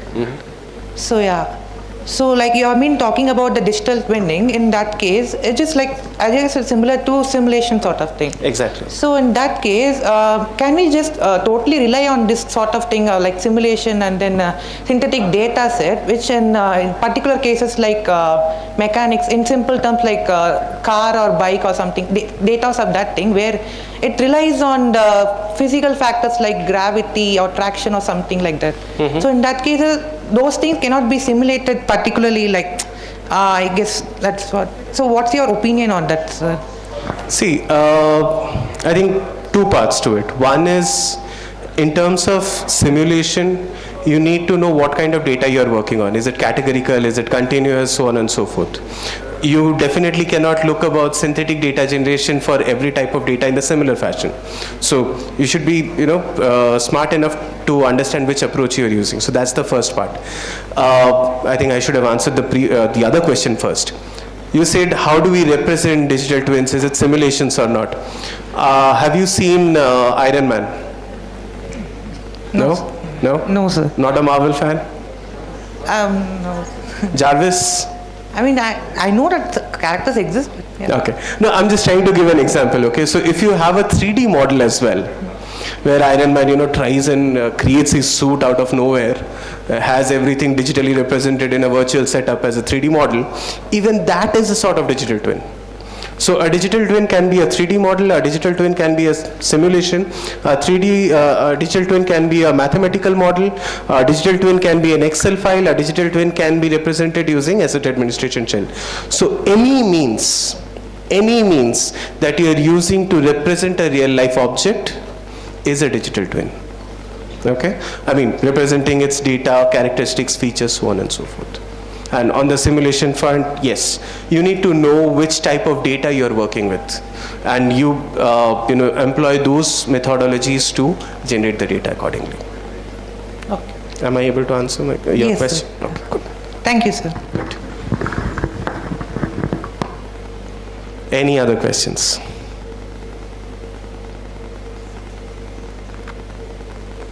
Okay. If not, silence means no, although it can mean something else as well.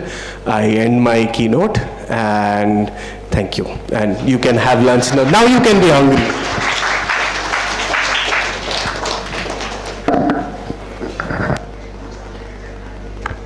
Thank you, sir. You can disperse for your lunch and thank you. This is Ankita signing off as your MC.